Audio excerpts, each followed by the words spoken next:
Leo, Thank direct you. from California.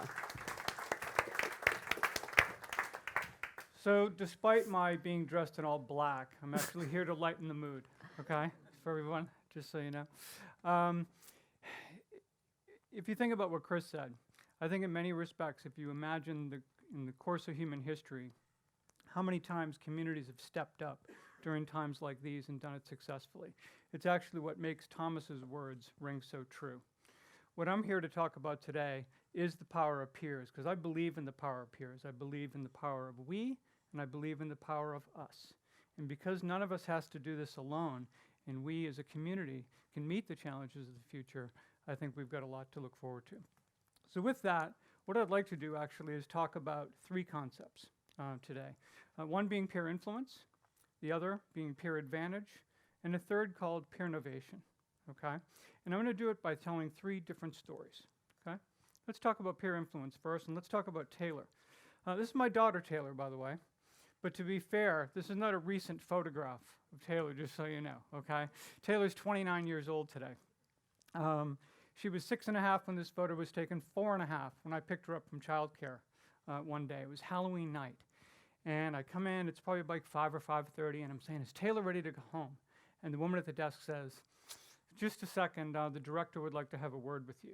Well, if any of you have ever picked up your kid from childcare and the director wants to have a word with you, it's usually not a good thing, okay?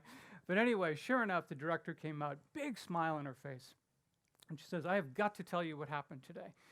She said, all of a sudden we have this party for the kids, little Halloween party, and we get about 20 or 25 kids around a table, and there's treats and crafts and music and all this other stuff.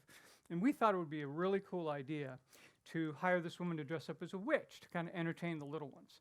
Well, you know, sure enough, witch comes in, one of the kids starts to cry, a second starts to cry, a third, and boom. I mean, it's like craziness in this room. Teachers are running around, they're trying to calm the kids down. Turns out, 20 or 30 seconds in, Taylor's watching this whole thing, and she runs up to the front of the room. She makes herself real big, and she says, it's okay. She's not real. There's no need to be afraid.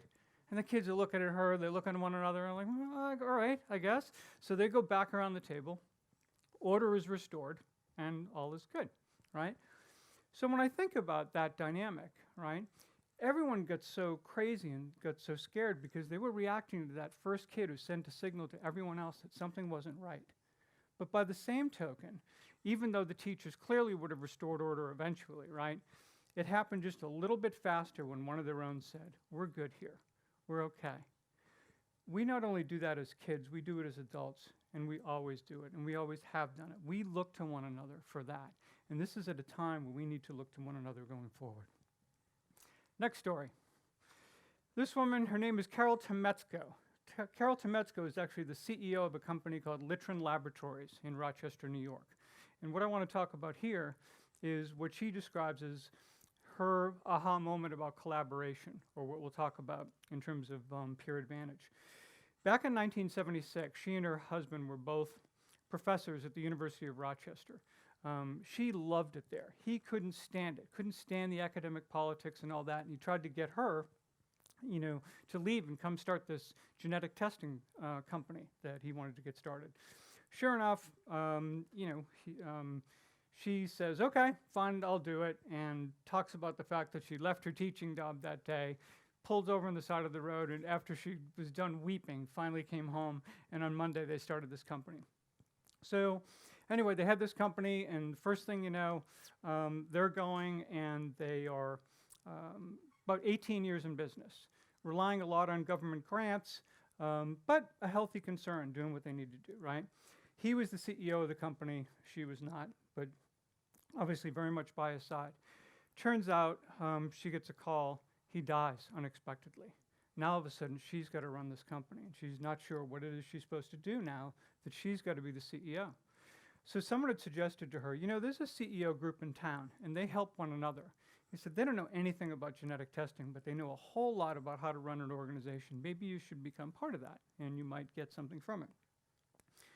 As she tells the story, it was about her 4th meeting, and sure enough, someone had said to her, you know, as you talk about your business and we're getting a sense of things, it seems like you have all these scientists who are competing against one another to see who gets the patent first. He said, what would happen if you actually got these scientists to work together, couldn't you produce a lot more quickly? But that really wasn't part of her world, so that wasn't something she was really well introduced to. So sure enough, she decides she's going to think about it, goes to her chief scientist, says, hey, do we have any folks that we could kind of test this idea out with? And sure enough, he says, yeah, I think there is. Well, they tested it, and not only did they test it and it go well, but they got really, really good at it and actually changed the entire business model, no longer relying on government grants. Last time I checked, in 2016, they were basically completely different business model again and doing business in 37 countries around the world. This happened because she was working with a group of people where she was effectively what?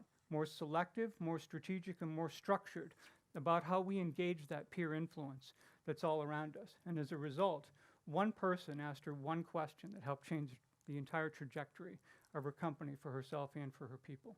Pretty remarkable when you think about it, right? And it's what we can do for one another each and every day.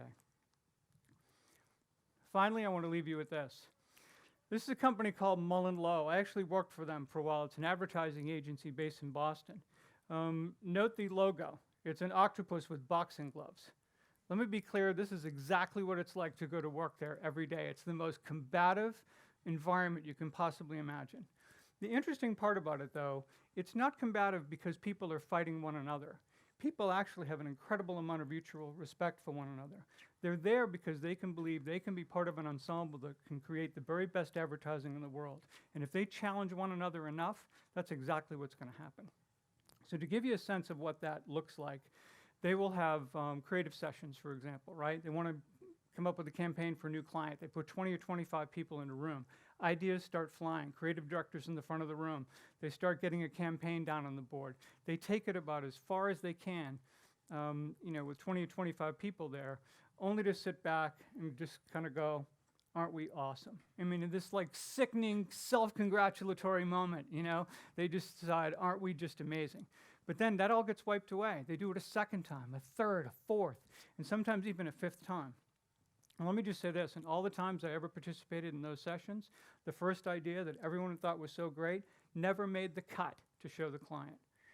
They realized that the more they continued to challenge one another, the more they cared about great work, the better the work got. And all of a sudden, that stuff they were doing early on wasn't even acceptable anymore. So pretty remarkable when you think about what people can do when they have a common purpose, and what they can do together. And if they challenge one another in a way that comes from a really great place, knowing that it's really about the best idea, about the best way to implement that idea, that's what it's really all about. Peer innovation is what happens when a group of people who share common values yet offer different perspectives and skills bring ideas to life. And what I want to do now is introduce, we have a couple speakers now who are going to talk about real-world examples of exactly what that looks like, about what it is when people come together and the extraordinary things they were able to accomplish. Jennifer? Thank you. Thank you.